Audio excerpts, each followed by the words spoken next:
নবী দিবস উপলক্ষে যদি সারা রাত এমন ভাবে বক্তব্য রাখা হয়, কিরাত করা হয়, ওয়াজ শোনা হয়, অথচ ফজরের নামাজ যাদের উপরে ফরজ হয়ে গেছে, ওই ব্যক্তিরা যদি ফজরের নামাজটা আদায় না করে, ওর জন্য সব বেকার হয়ে যাবে।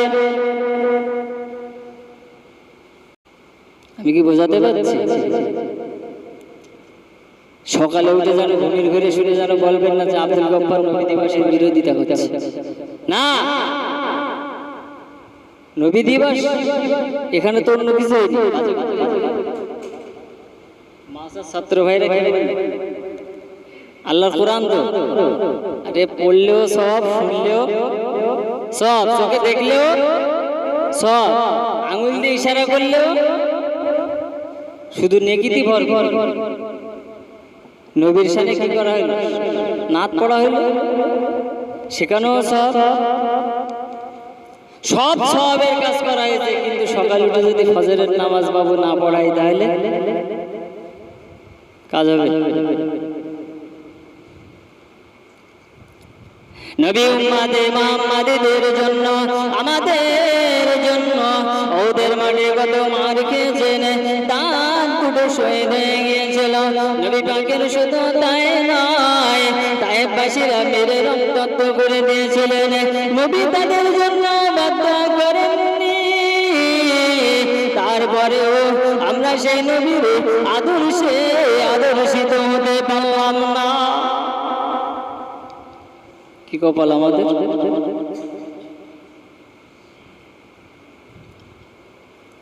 মহান আল্লাহ পাক বললেন, কুল ইন কুনতুম তুহিব্বুনাল্লাহ, এ নবী তুমি বলে দাও, কেউ যদি আমি আল্লাহ, আমাকে যদি কেউ ভালোবাসতে চায়, সর্বপ্রথম জানো তোমাকে ফলো করে, তোমাকে অনুসরণ করে।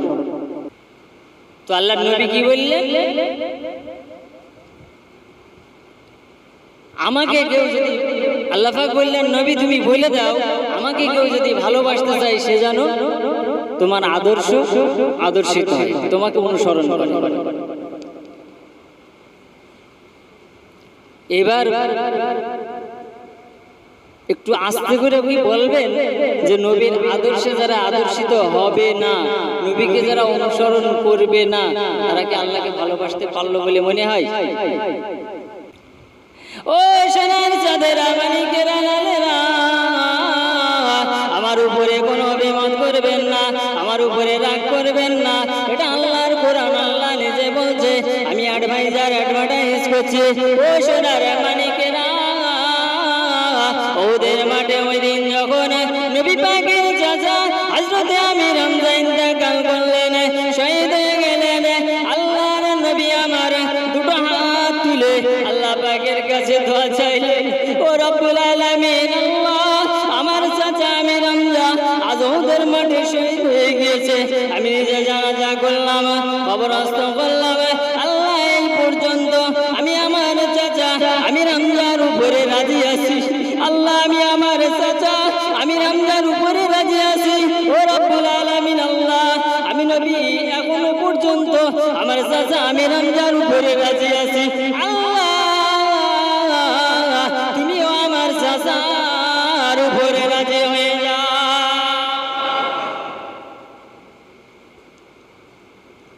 যেখানে আল্লাহ নবী বললেন যে আমার চাচার উপরে আমি এখনো রাজি আছি, আল্লাহ রাজি হতে দেরি হবে? কি আদর্শ নিলাম আমরা নবী পাকের কাছ থেকে? পকেটে জলসা, পকেটে অজ, কাঠিতে অজ, মাইকে অজ, জলসায় অজ, অজের পরে অজ, এত নসিহত শোনার পরে একটুও কি আমাদের মন কি গলে না? একটুও কি নরম হয় না? হয় না যে যায় অত্যন্ত আল্লাহকে দুটো সিজদা দিয়ে আসি, যে আল্লাহ আমাদেরকে এত মখলুকাতের মধ্যে থেকে আমাদেরকে আশরাফুল মখলুকাত বানালেন, চেহারা দিলেন, বিবেক দিলেন, বুদ্ধি দিলেন, হাত দিলেন, পা দিলেন, চোখ দিলেন। বলেন তো আমি যদি কাউকে এখন জিজ্ঞাসা করি, ভাই আপনার এই দুটো চোখের মূল্য আমি 1 কোটি টাকা দেবো, কেউ দিতে চাইবে? চাইবে কেউ? কেউ দিতে চাইবে? চাইবে। এত বড় একটা সম্পদ আল্লাহ দিল। আপনি জানতো অক্সিজেনের দাম কত? প্রত্যেকদিন কত অক্সিজেন আল্লাহ পাকের পক্ষ থেকে নেন, অথচ সেই আল্লাহ পাক বলছেন, বান্দা তোরে আমি সৃষ্টি করেছি, ওমা খালাকাতুল জিন্না ওয়াল ইনসা ইল্লা লিয়াবুদুন, শুধুমাত্র আমি আল্লাহ আমার ইবাদত করবি এই উদ্দেশ্যে। দুনিয়ার এই চাকচিক্যময় জীবনটা অনেকক্ষণ ক্ষণস্থায়ী, এর পিছনে পড়ে গেলাম।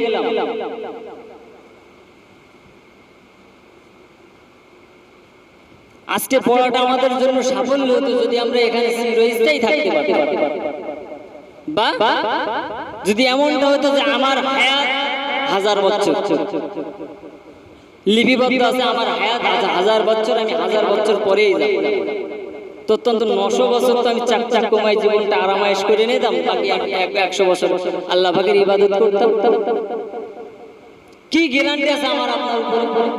এখানে আমি আব্দুল গফফার এই যে কথা বলছি, এই যে চেয়ারের উপরেই বসে যে আমি মরবো না, কোনো গ্যারান্টি? এই তো এই জায়গায় নামাজ পড়তে পড়তে সেই মাথা ঘুরে পড়ে যাচ্ছে, আমার ফজর সে মনে করে এই জায়গায়।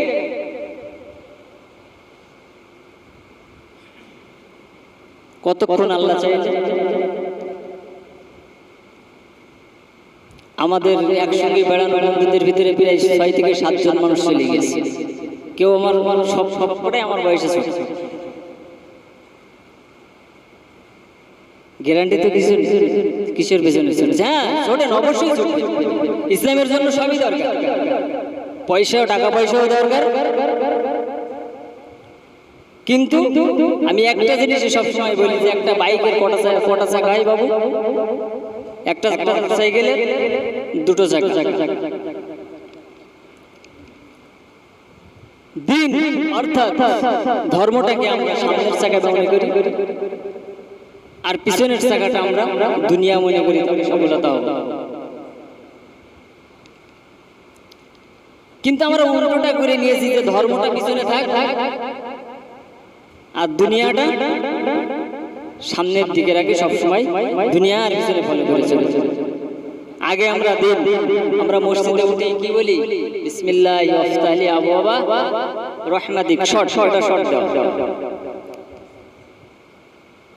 আয় আল্লাহ, আমি তোমার নামে শুরু করছি, তুমি তোমার সমস্ত রহমতের দরজা দিয়ে, তুমি তোমার সমস্ত দরজা দিয়ে তোমার রহমত আমার উপরে ঢেলে দাও। তারপরে আবার বাইরের সময় কি বলি? একটা শব্দ পরিবর্তন করে বলি, বিসমিল্লাহি ওয়াফতাহি আবওয়াবা ফাজলিক, আল্লাহর রুজি সন্ধানে বাইরে, আল্লাহর সমস্ত দরজা খোলা আছে, সেই আল্লাহর রুজি তালাশ করো, এটা আল্লাহ নিজেই বলছেন। কিন্তু বাবু আগে তো আল্লাহর রহমতের দরজা দিয়ে এসে আল্লাহর রহমত তো কুড়াতে হবে।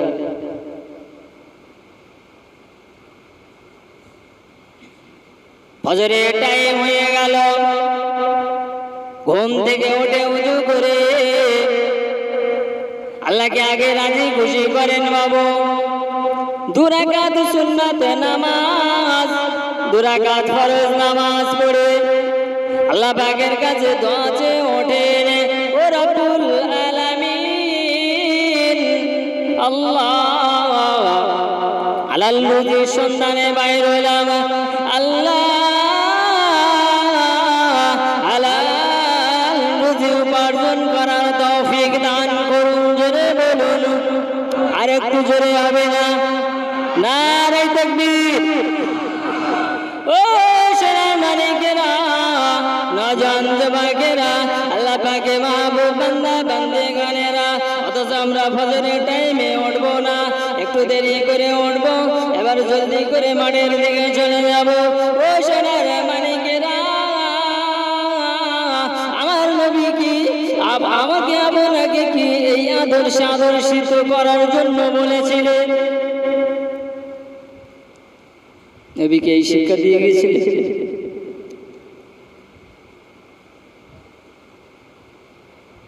হাশরের ময়দানে নবী পাকের সামনে কি মুখ নিয়ে দাঁড়াবেন বাবু? আমার নবী পাক যদি বলে আব্দুল গফফার, তোদের জন্য আমি ওদের মাঠে কত রক্ত ঝরিয়েছি, তায়েফের ময়দানে কত রক্ত ঝরিয়েছি, অথচ তোরা এই দিনটা, আমার দিনটা, ইসলামটা তোরা কিভাবে নষ্ট করলি? এই দিনের প্রাধান্য তো দিলি না, এই দিনের মূল্য তো তোরা দিলি না। আব্দুল গফফার, তুই কোন রকম দিনের পিছনে ছুটিসনি, দিনের একটিও কাজ করিনি। ও সোনার মানিকেরা, হাশরের ময়দানে আমি আপনি নবী পাকের সম্মুখে কোন মুখ নিয়ে দাঁড়াবো উম্মতি বলে? কাউসারের পানি খাবে? হাশরের মাঠে কাউসারের পানি জড়বে তো? কোন মুখ নিয়ে দাঁড়াবে?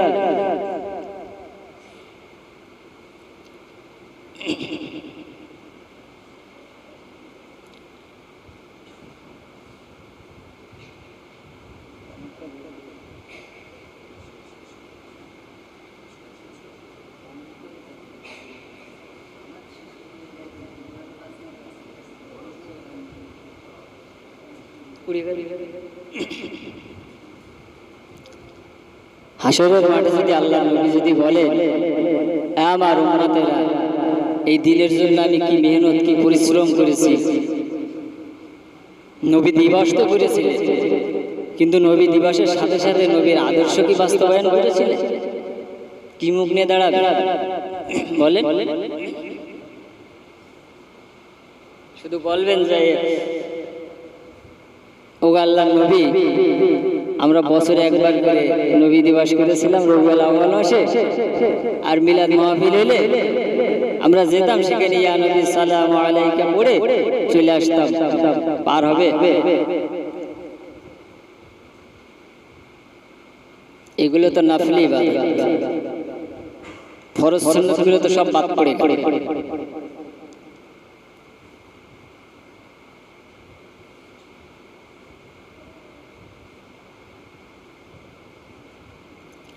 ও সোনার মানিকেরা, নওজোয়ান যুবকেরা, হাশরের ময়দানে নবী পাক যখন উম্মতিদের মাঝে কাউসারের পানি খাওয়াতে থাকবে, পান করাতে থাকবে, এমত অবস্থাতে মাঝখানে একটা পর্দা পড়ে যাবে। নবী আর উম্মতের মাঝখানে যখন পর্দা পড়ে যাবে, প্যারা নবী মুহাম্মদুর রাসূলুল্লাহ সাল্লাল্লাহু আলাইহি ওয়াসাল্লাম বলবেন, ও রব্বুল আলামিন, আমার উম্মতরা কোথায়? আমার উম্মতদেরকে আমি পানি পান করাবো, কাউসারের পানি পান করাবো, তাদের তৃষ্ণাটা মিটে যাবে। ও রব্বুল আলামিন, আমার উম্মতরা কোথায়? মাঝখানে কেন পর্দা দিয়ে দিলে? মহান রব্বুল আলামিন আল্লাহ পাক বলবেন, আমার হাবিব, আমার হাবিব, ওরা তোমার উম্মত না, ওরা তোমার উম্মত না, ওরা দুনিয়ায় তুমি চলে আসার পরে ও কর্মে, বিদআত কাজে, শিরক কাজে, বিভিন্ন কাজে ওরা ছড়িয়ে ছিটিয়েছিল। ও আমার প্রিয় নবী, ওরা তোমার উম্মত নাই, ওই জন্য আমি তোমার আর ওদের মাঝখানে পর্দা করে দিলাম। ওই দলের মধ্যে আমরা পড়ে যাব না তো? কাউসারের পানি যাদের নসিবেই জুটবে না, তাদের নসিবে জান্নাত জুটবে বলে মনে হয়?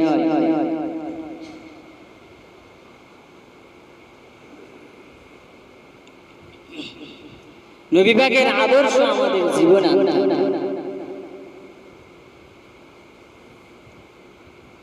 এই নবী দিবস বলতে এটাই যে নবী পাক এসেছেন 63 বছর জীবন দুনিয়াতে কাটিয়ে চলে গেছেন, মাঝখানে কি দিয়ে গেছেন এইটাই দিবস।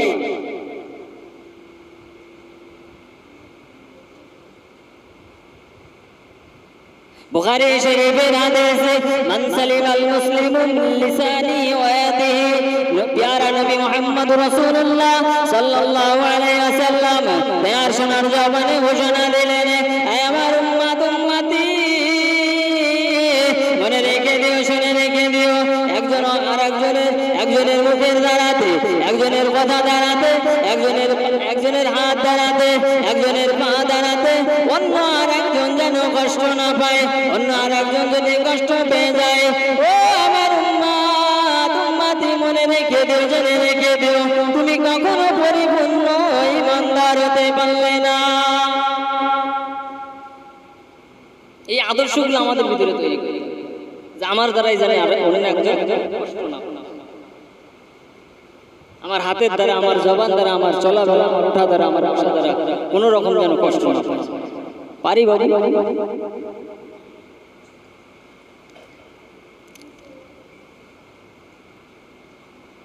দুনিয়ার ভিতরে যত রকমের অশান্তি গন্ডগোল যাই করেন না কেন সেটা একমাত্র আল্লাহর জন্যই করতে হবে, আর ভালোবাসলেও আল্লাহর জন্যই ভালোবাসতে হবে। আপনার কাউরের সঙ্গে যদি রাগারাগি করার ইচ্ছা হয় তাহলে সে যদি আল্লাহর দুশমন হয় সেই উদ্দেশ্যেই করতে পারেন, তাছাড়া নয়। অথচ আমরা আল কাটাকাটি নিয়ে পানি হওয়া কি না করি, কিভাবে বলি আমরা পাক্কা ঈমানদার। এগুলো থেকে আমাদের দূরে সরে থাকতে হবে। আমি প্রথমেই বলেছি বাবু আমার উপরে রাগ করবেন না, এটা আল্লাহ আল্লাহ রসুল বলতে বলেছে, আমি শুধু বলছি, আমার কোনো দোষ নেই। যত দোষ আল্লাহ আল্লাহ রসুলের, আমার কোনো দোষ নেই। আল্লাহ আল্লাহ রসুল বলতে বলেছে, আমি না বললে আমার ছাড়বেন। তুই জানিস তো বলিস হিদায়াত দেওয়ার মালিক আল্লাহ। আমি আব্দুল আমার ক্ষমতা আছে? হিদায়াত দেওয়ার মালিক মহান স্রষ্টা রব্বুল আলামিন আল্লাহ। কিন্তু বলার পারমিশন দিয়েছিলেন সর্বপ্রথম পেয়ারা নবী মুহাম্মদ রাসূলুল্লাহ সাল্লাল্লাহু আলাইহি সাল্লামকে। তারপরে যারা দাবি করে আল উলামা ওয়ারাসাতুল আম্বিয়া, আলেম উলামাগণ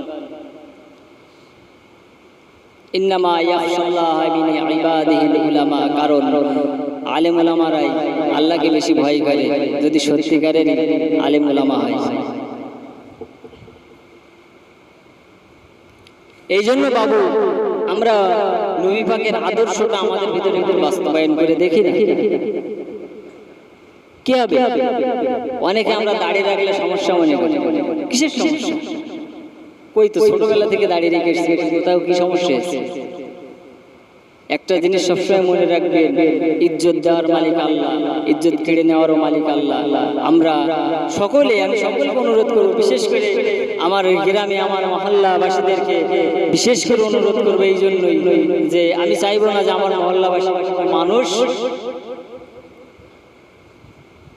আল্লাহর কাছে দাঁড়িয়ে হিসাবটা তার উপরে যেন কোটে নিয়ে যায়, বা তাকে যেন আল্লাহ টর্চার করে, বা সে জাহান্নামের দিকে ধাবিত হবে, এটা আমি চাই না। এই জন্য আমি আমার মহল্লাবাসীকে বিশেষ করে বলবো, সকলে আসুন, ফিরে আসি আল্লাহর প্রতি পতিত হই। বেশি দিন নাই, এক্ষুনি আপনার আজরাইল আসবে, নিয়ে চলে যাবে। ইব্রাহিম ভাই নাই, আমি নাই, মহাদিন সাহেব নাই, যেই হোক একজন থাকবে, সঙ্গে সঙ্গে ঘোষণা হয়ে যাবে অমকের বেটা অমক, অমকের স্ত্রী অমক, অমকের ছেলে অমক, অমক মুন্সি, অমক মৌলভী, অমক হাজি, অমক মাওলানা এক্ষুনি ইন্তেকাল করলেন। জোহরের নামাজের পরে, ঈশার নামাজের পরে জানাজা হবে, কবরস্থ করা হবে। গ্রামবাসী ভাই ও বাবাজিরা কেউ এদিকে ওদিকে যাবে যাবে যাবে ভুল বললাম? কিসের অহংকার, কিসের সব শেষে। ওই জন্য বাবু আমি অনুরোধ করবো, সকলকে আহ্বান করবো, সকলে আসুন, যেখানে যে অবস্থাতে থাকেন ওই অবস্থাতে নামাজ আদায় করে, পবিত্র থাকলে মাঠের ময়দানে থাকেন, যেখানেই থাকেন নামাজ আদায় করে। যাই হোক, 10টা পর্যন্ত সময়, 20-22 মিনিট হয়ে গেছে, 22-23 মিনিট। এই বলে আমি আমার বক্তব্য শেষ করলাম। আল্লাহর রাস্তায় মাফ করে দেবেন অনুরোধ রাখলাম। আল্লাহর রাস্তা থেকে ফিরে আসা এই বলে আমি আমার সংক্ষিপ্ত বক্তব্য শেষ করছি। আখির দাওয়ানা আলহামদুলিল্লাহি রাব্বিল আলামিন। আসসালামু আলাইকুম। দুরূদ শরীফ। আল্লাহ